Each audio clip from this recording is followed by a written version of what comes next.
Okay, tonight is 28th of July 2010.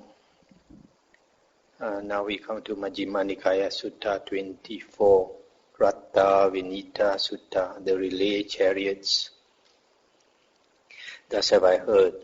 On one occasion, the Blessed One was living at Rajagaha in the bamboo grove, the squirrel sanctuary. Then a number of monks from the Blessed One's native land, who had spent the rains there, went to the Blessed One, and after paying homage to him, sat down at one side. The Blessed One asked them, "Monks, who in my native land is esteemed by the monks there, by his companions in the holy life in this way? Having few wishes himself, he talks to the monks on fewness of wishes. Content himself, he talks to the monks on contentment. Secluded himself, he talks to the monks on seclusion. Aloof from society himself, he talks to the monks on aloofness from society. Energetic himself, he talks to the monks on arousing energy. Attained to virtue himself, he talks to the monks on the attainment of virtue. Attained to concentration himself, he talks to the monks on the attainment of concentration. Attained to wisdom himself, he talks to the monks on the attainment of wisdom. Attained to deliverance or liberation himself, he talks to the monks on the attainment of deliverance. Attained to the knowledge and vision of deliverance himself, he talks to the monks on the attainment of the knowledge and vision of deliverance. He is one who advises, informs, instructs, urges, rouses and encourages his companions in the holy life." Stop here for a moment. So here you can see what the Buddha means by a monk who is esteemed or respected by other monks. A monk who is respected, who practices the holy path. He has few wishes, is content, secluded. Secluded means he tends to live alone, and aloof from society. Even if he does live in a monastery, he is aloof from others.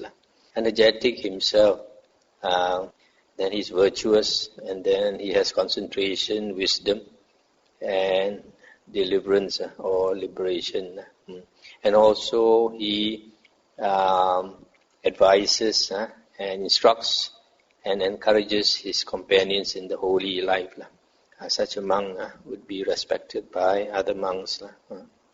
Venerable Sir, the Venerable Puna Mantani Putta is so esteemed in the Blessed One's native land by the monks there, by his companions in the holy life. Now on that occasion, the Venerable Sariputta was seated near the Blessed One. Then it occurred to the Venerable Sariputta, "It is a gain for the Venerable Puna Mantani Putta. It is a great gain for him that his wise companions in the holy life praise him point by point in the teacher's presence. Perhaps sometime or other we might meet the Venerable Puna Mantani Putta and have some conversation with him." Stop here for a moment. So here, this Venerable Sariputta, at that time he had not met this Puna. So he thought it would be good you can meet him. His name is Puna Mantani Putta. Putta means son. That means his mother's name was Mantani. So his name is Puna, son of Mantani, Mantani Putta. Then when the Blessed One had stayed at Rajagaha as long as he chose, he set out to wander by stages to Savatthi. Wandering by stages, he eventually arrived at Savatthi, and there he lived in the Jeta's Grove, Anathapindika's park. The Venerable Puna Mantani Putta heard, "The Blessed One has arrived at Savatthi and is living at Jeta's Grove, Anathapindika's park." Then the Venerable Puna Mantani Putta set his resting place in order, and taking his outer robe and bowl, set out to wander by stages to Savatthi. Wandering by stages, he eventually arrived at Savatthi and went to Jeta's Grove, Anathapindika's park, to see the Blessed One. After paying homage to the Blessed One, he sat down at one side, and the Blessed One instructed, urged, roused and encouraged him with talk on the Dhamma. Then the Venerable Puna Mantani Putta, instructed, urged, roused and encouraged by the Blessed One's talk, on the Dhamma, delighting and rejoicing in the Blessed One's words, rose from his seat, and after paying homage to the Blessed One, keeping him on his right, he went to the blind man's grove for the day's abiding. Then a certain monk went to the Venerable Sariputta and said to him, Friend Sariputta, the monk Puna Mantaniputta, of whom you have always spoken highly, has just been instructed, urged, roused and encouraged by the Blessed One with talk on the Dhamma. After delighting and rejoicing in the Blessed One's words, he rose from his seat, and after paying homage to the Blessed One, keeping him on his right, he has gone to the blind man's grove for the day's abiding.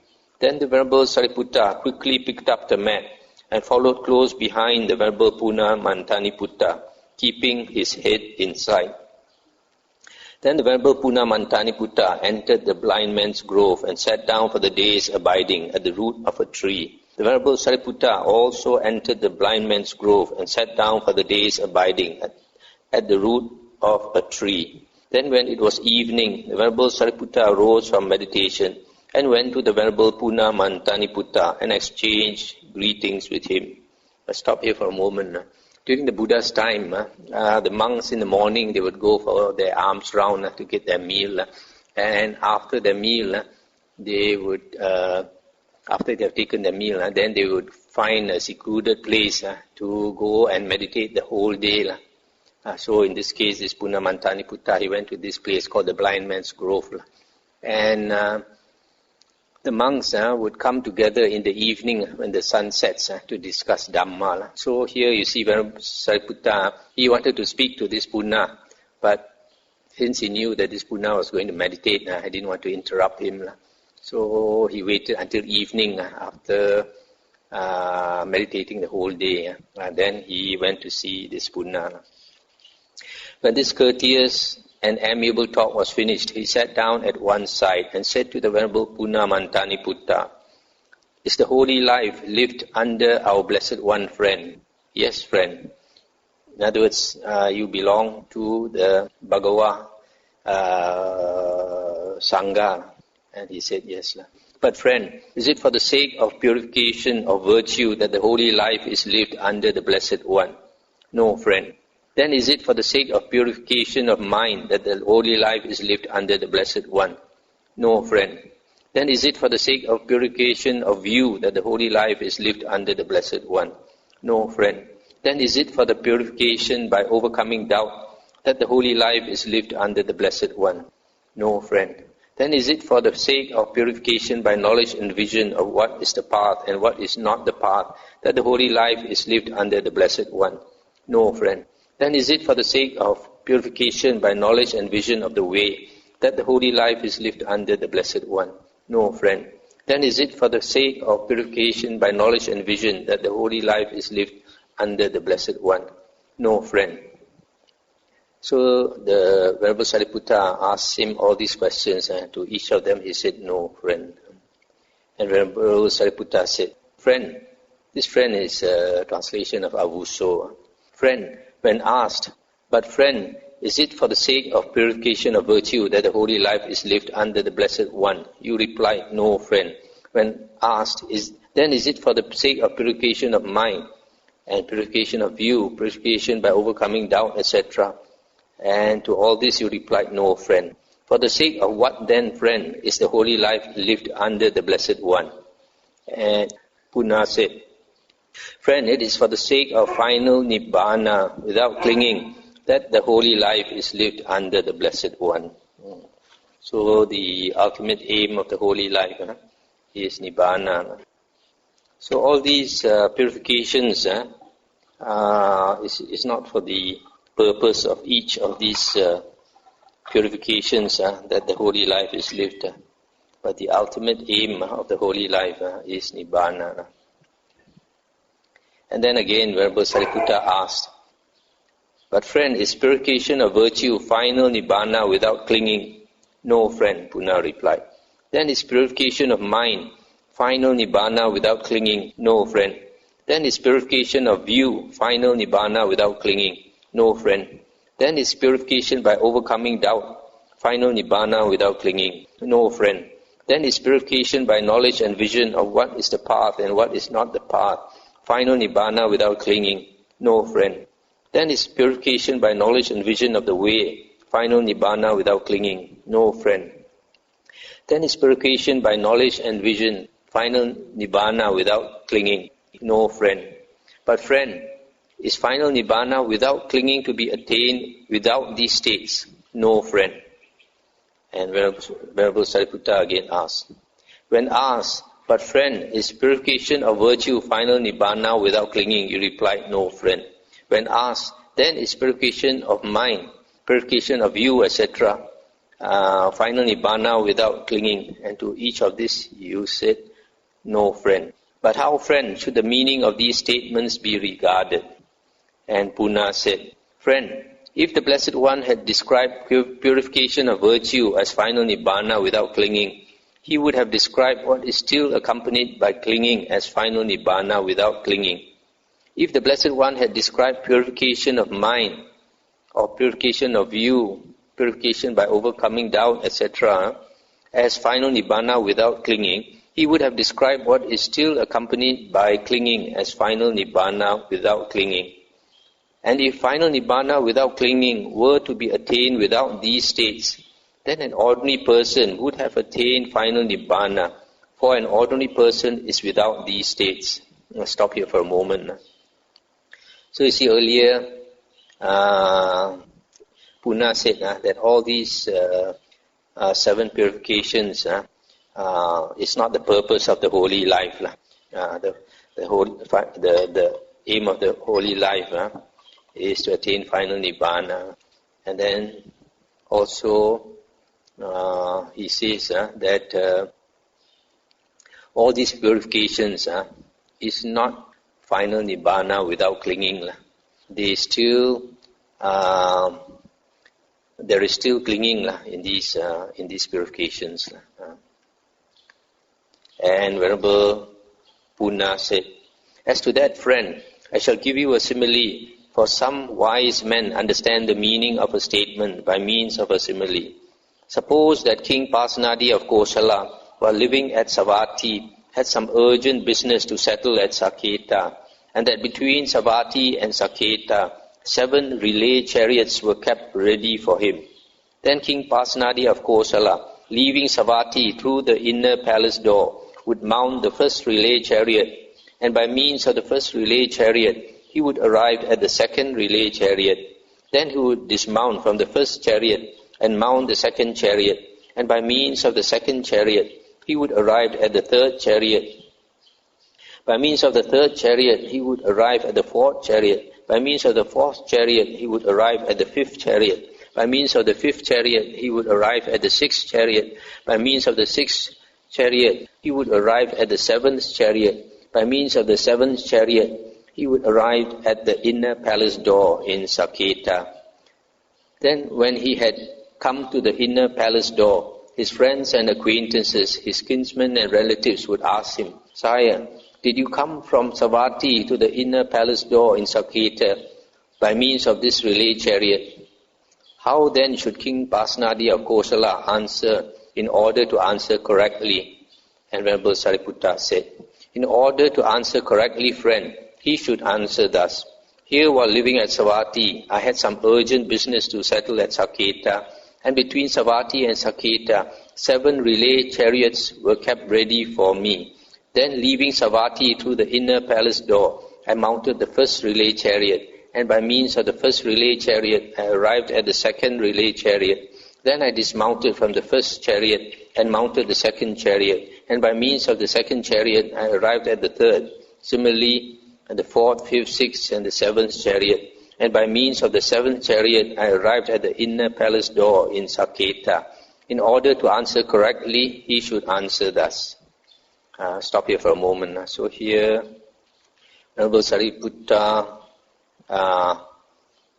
is answering what this Venerable Puna asked him, and Puna is saying that these 7 purifications are just like these relay chariots.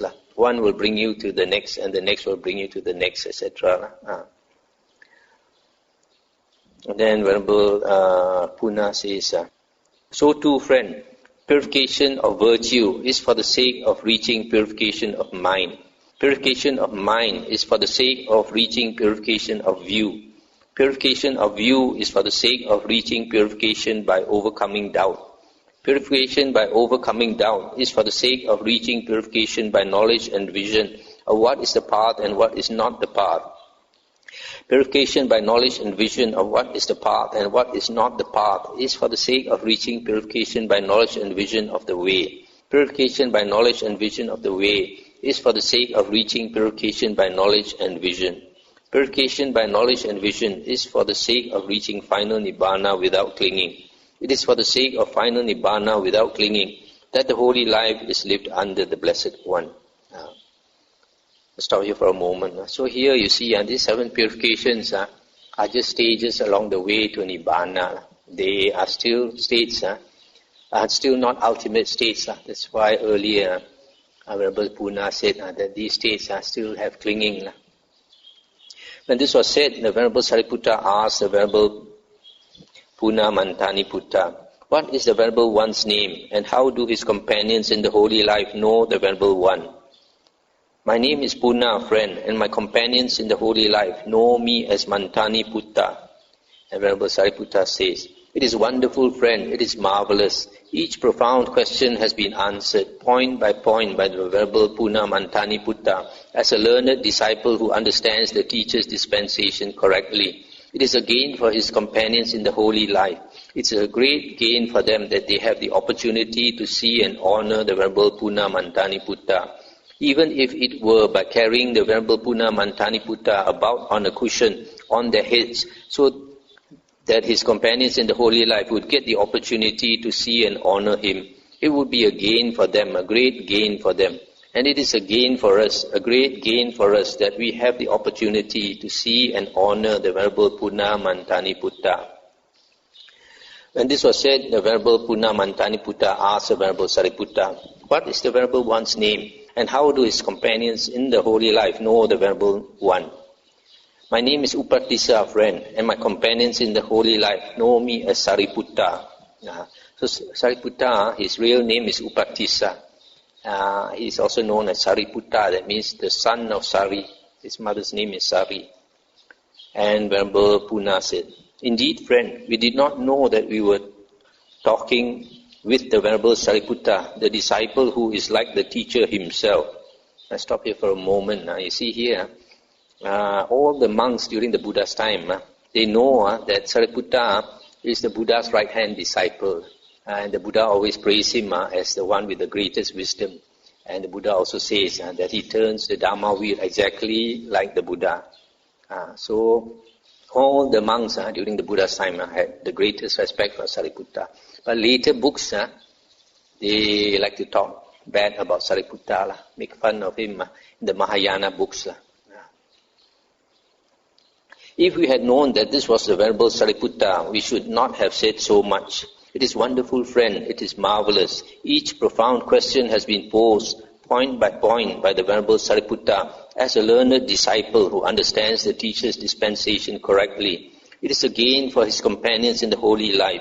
It's a great gain for them that they have the opportunity to see and honor the Venerable Sariputta, even if it were by carrying the Venerable Sariputta about on a cushion on their heads, that his companions in the holy life would get the opportunity to see and honor him. It would be a gain for them, a great gain for them, and it is a gain for us, a great gain for us that we have the opportunity to see and honor the Venerable Sariputta. Thus it was that these two great beings rejoice in each other's good words. So here you see, two arahants, they have so much respect for each other. Now I come back to these 7 purifications. These 7 purifications have been dealt with in great detail in later books like the Visuddhimagga. In the Visuddhimagga, they have expanded on these 7 purifications and come up with some new things that the Buddha did not say.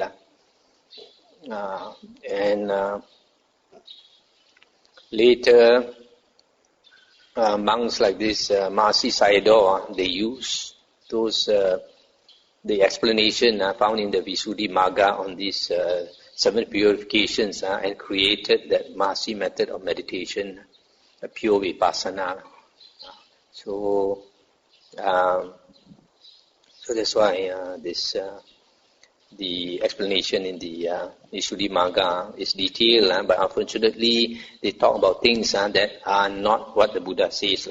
So from the suttas point of view, I will try to explain each one of these. These are not dealt with explicitly in the suttas, but here and there you can find. The first one, purification of virtue, is for the sake of reaching purification of mind. Virtue here refers to sila, moral conduct. And the Buddha always says that moral conduct is the foundation, because when you keep moral conduct, then you will not have remorse, because you don't harm others. And if you do not have remorse, then you'll be happy. And a happy mind is the foundation, the basis for concentration. So if you want to get concentration, you got to have virtue. That's why you have sila, samadhi, panya. So virtue here, purification of virtue. If you look into the Noble Eightfold Path, 3 factors comprise the virtue or sila component. These 3 is right speech, the 3rd factor, right action and right livelihood, the 3rd, 4th and 5th factors of the Noble Eightfold Path. So right speech consists of 4 precepts. What are the 4 precepts? Not to lie, not to carry tales and cause disharmony.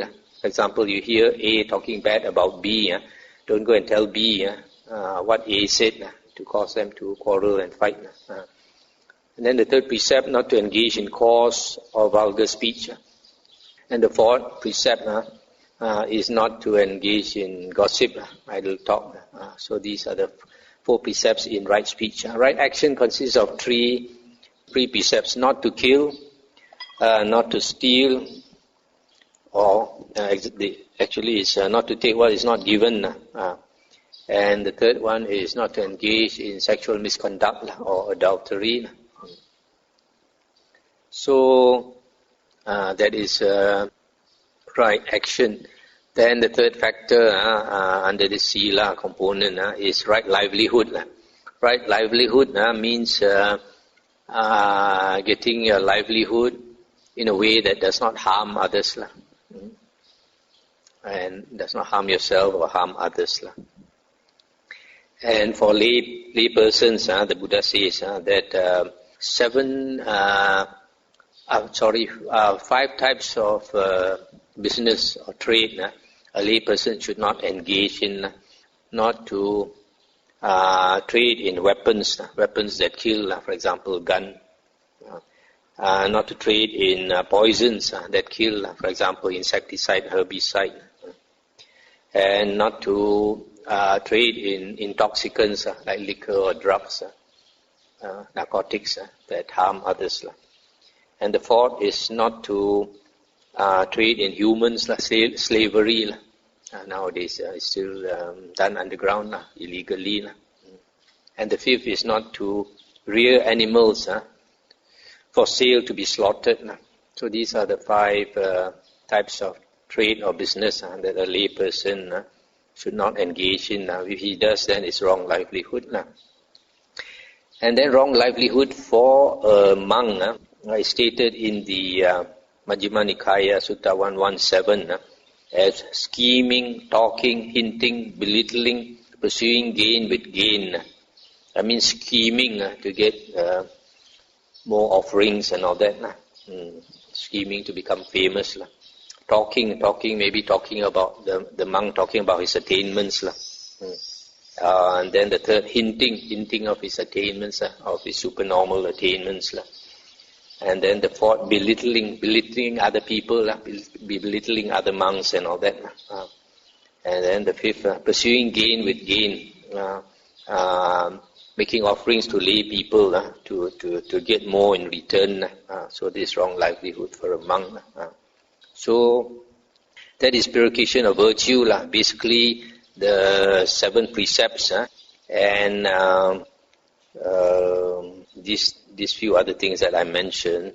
And also for a monk, purification of view means upholding the precepts in the Patimokkha, the 227 precepts, and also all the monastic rules found in the Vinaya Pitaka.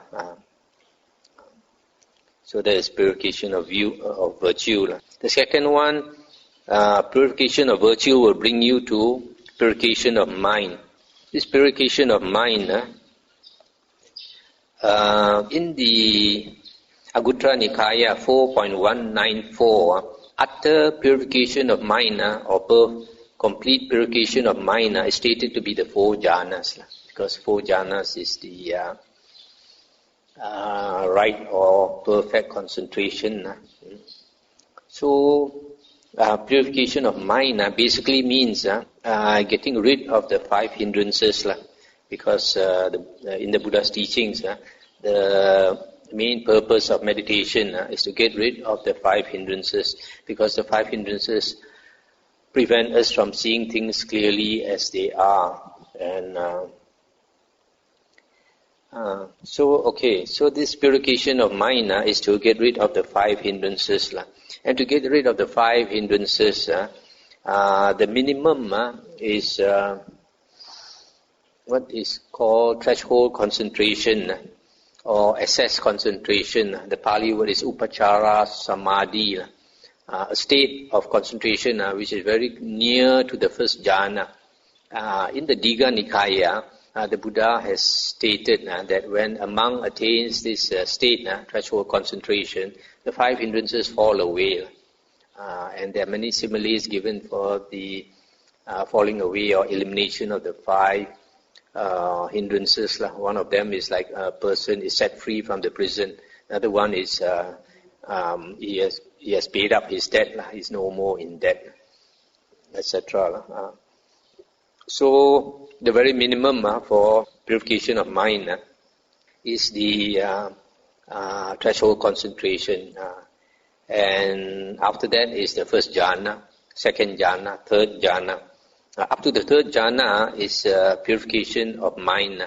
But when you attain the 4th jhana, then it's utter purification of mind, complete purification of mind.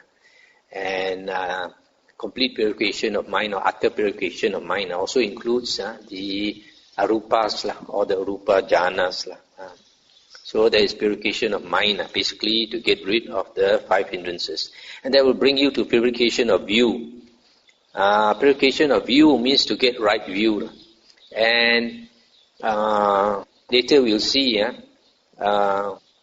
that purification of view means listening to the Dhamma and having a reflective acceptance or understanding of the Dhamma.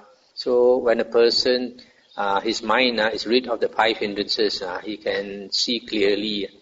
And when he listens to the Dhamma, he can understand clearly, and he gains a reflective acceptance of the Buddha's Dhamma. That will give him right view. And once a person gains right view, he becomes an Arya, the first stage Arya, the first path. This first path can also be called stream entry. You enter into the stream of the Aryans. So that is purification of view, to attain right view. Now in the Majjhima Nikaya Sutta 43, it is stated that to attain right view, there are 2 conditions. One is the voice of another, in other words, listening to the Dhamma from somebody else. And the second condition is thorough attention, or proper attention, or careful attention. So when you listen to the Dhamma and you're paying proper attention, and your mind is clear enough, then you can understand the Dhamma. And when you gain reflective acceptance of the Dhamma, then you have attained right view, which here is called purification of view. But when a person enters the stream, he becomes a first path attainer. He has not got rid of any fetters yet. A Sotapanna, the first fruit, Arya, he has got rid of 3 lower fetters. What are the 3? One is attachment to rules and rituals, Silabata Paramasa. Another one is doubt, getting rid of doubt. Doubt means doubt about the Buddha, Dhamma and Sangha.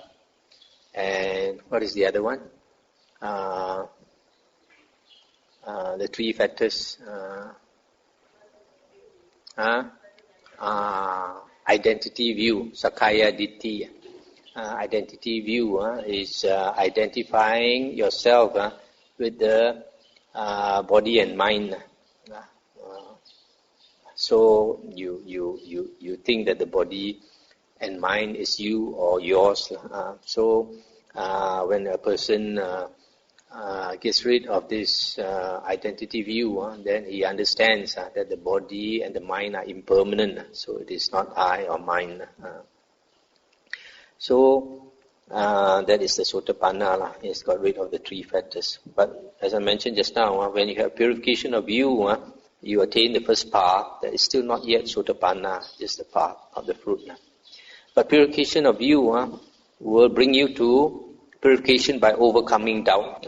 This overcoming doubt should be the doubt, just as I mentioned, one of the 3 factors eliminated by the Sotapanna, which is doubt about the Buddha, Dhamma and Sangha, not having thorough faith or thorough confidence or trust in the Buddha, Dhamma and Sangha.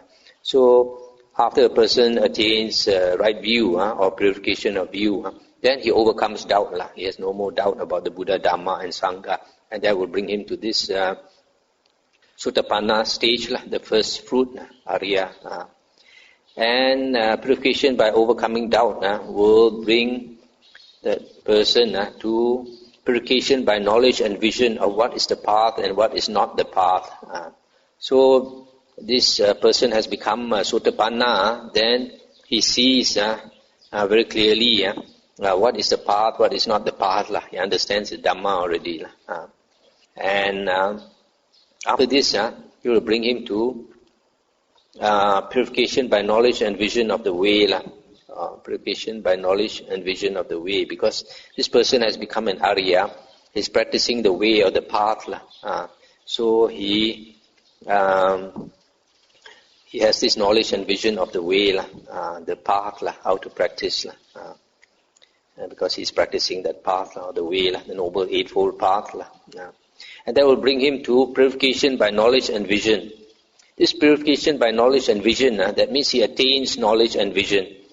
But it is mentioned earlier that all these 7 stages is still not final Nibbana, which means this 7th purification, knowledge and vision, is the various Aryan stages, short of the Arahant, short of the 4th fruit. So this person has attained knowledge and vision. Is either Sotapanna or a second path attainer or second fruit attainer or third path attainer, third fruit attainer or 4th path attainer. So that will finally bring him to final Nibbana. So these are the 7 purifications that brings one to final Nibbana. So when you look into the Visuddhimagga, you find these 7 purifications are elaborated, and a lot of things they introduce. But since it is not the Buddha's teachings, there's no need to waste our time over them.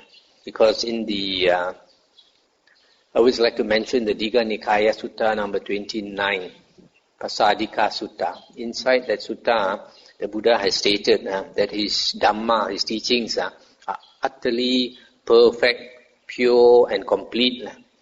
And the Buddha says, if you think you want to subtract some of his teachings, you think some of his teachings are superfluous, not necessary, then the Buddha says you don't understand the Dhamma. The Buddha's Dhamma is perfect, concise, and pith, everything in it is valuable. And the Buddha also says that if you think you want to add to his teachings, you also don't understand the Dhamma at all. So nowadays you find a lot of monks referring to other books other than the Buddha's Dhamma, books like the Visuddhimagga, the Abhidhamma, which was written much later, and commentaries and all that. So you can take it from Digha Nikaya, Sutta 29. You can take it from the Buddha himself, that all those monks who refer to all these later books, they don't understand the Dhamma. It's not what I say, it's what the Buddha says. They don't understand the Dhamma.